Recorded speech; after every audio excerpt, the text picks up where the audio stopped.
కల్లూరు ఒక సాధారణ గ్రామంలో కనిపించిన దాని వెనుక దాగి ఉన్న కథ ఒక అసాధారణమైనది. కాలం మారినా, తరాలు మారినా ఈ ఊరి కథ ఇప్పటికీ చెప్పుకుంటూనే ఉన్నారు. ఆ కథ ఏంటి?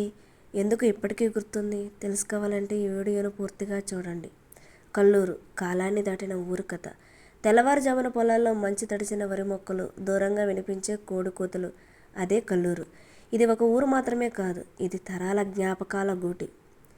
కల్లూరు పుట్టుక ఎన్నో దశాబ్దాల క్రితం అడవులు ఎక్కువగా ఉన్న కాలంలో ఈ ప్రాంతం గుండా ఒక చిన్న నది ప్రవహించేది. ఆ నది ఒడ్డున రాతి బండలు ఎక్కువగా ఉండేవి.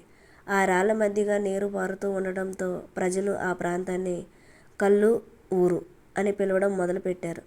అదే కాలక్రమంలో కల్లూరుగా మారింది. నేల, నీరు, పచ్చదనం ఈ మూడు కలిసిన చోటే కల్లూరు నిలిచింది. వీళ్ళ మొదటి జీవనం ఆ రోజుల్లో ప్రజలు ఎక్కువగా వ్యవసాయం మీదే ఆధారపడి జీవించేవారు. వరి, మొక్కజొన్న, పప్పులు ప్రధాన పంటలు. ఒకరి పొలం ఇంకొకరు కాపాడేవారు. ఇల్లు కాలితే ఊరంతా కట్టేది. ఇదే కల్లూరు సంస్కృతి. సాయంత్రం అయితే చెట్ల కింద పెద్దలు కథలు చెప్పేవారు. పిల్లలు వాటిని కళ్ళల్లో కలలుగా దాచుకునేవారు. కల్లూరు మధ్యలో ఒక పాత ఆలయం ఉంది. ఆలయం కేవలం ప్రార్థనల కోసమే కాదు, ఊరి నిర్ణయాలు అక్కడే తీసుకునేవారు. వర్షం పడకపోతే అక్కడే పూజలు చేసేవారు. పంట బాగా పండితే అక్కడే సంబరాలు కూడా చేసుకునేవారు. ఆ ఆలయం గోడలు ఇప్పటికీ చెబుతాయి, ఎన్నో కష్టాలు చూసింది. కాలం మారింది, రాజ్యాలు మారాయి, పన్నులు పెరిగాయి. ఒకసారి పెద్ద కరువు వచ్చింది. నీరు ఎండిపోయింది, పొలాలు పగిలిపోయాయి. చాలామంది ఊరు విడిచారు, కానీ కొందరు మాత్రం నిలబడ్డారు.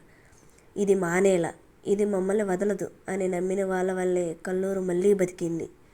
కాలం ముందుకు నడిచింది. రోడ్లు వచ్చాయి, స్కూళ్ళు కట్టారు. కల్లూరు పిల్లలు చదువుకొని బయటకు వెళ్ళారు. టీచర్లు అయ్యారు, ఉద్యోగులు కూడా అయ్యారు, వ్యాపారులు అయ్యారు. కానీ పండగలకు అప్పుడప్పుడు మాత్రం అందరూ తిరిగి కల్లూరుకి. ఎందుకంటే మూలాలు ఎక్కడున్నాయో వారికి తెలుసు. సంక్రాంతి వస్తే ఊరు వెలిగిపోయేది.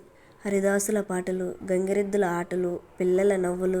రాత్రి అయితే డప్పుల చప్పుడు, నాటకాలు, జానపద పాటలు. ఆ రోజుల్లో కల్లూరు ఒక పండగలా మారుతుంది.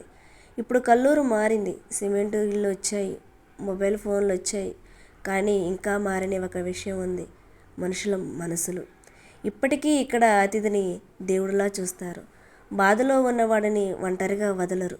కల్లూరు అంటే కేవలం ఒక ఊరు కాదు, అమ్మ వడిల, తాత జ్ఞాపకాల మాధురి, పిల్లల కలల ఆరంభం. కాలం ఎంత మారినా కల్లూరు తన గుర్తింపును మాత్రం మార్చుకోలేదు. మన సంస్కృతి ఇంకా శ్వాస తీసుకుంటుంది అని అర్థం. ఇది కల్లూరు కథ కాదు, ఇది ప్రతి గ్రామం గుండె చప్పుడు. మీకు ఇలాంటి కల్లూరు కథ నచ్చితే తప్పకుండా ఒక లైక్ చేయండి. ఇలాంటి నిజమైన కథల కోసం మా ఛానల్ సబ్స్క్రైబ్ చేయండి. మరిన్ని ఆసక్తికరమైన కథలతో మళ్ళీ కలుద్దాం. ఇంతవరకు వీక్షించినందుకు ధన్యవాదాలు.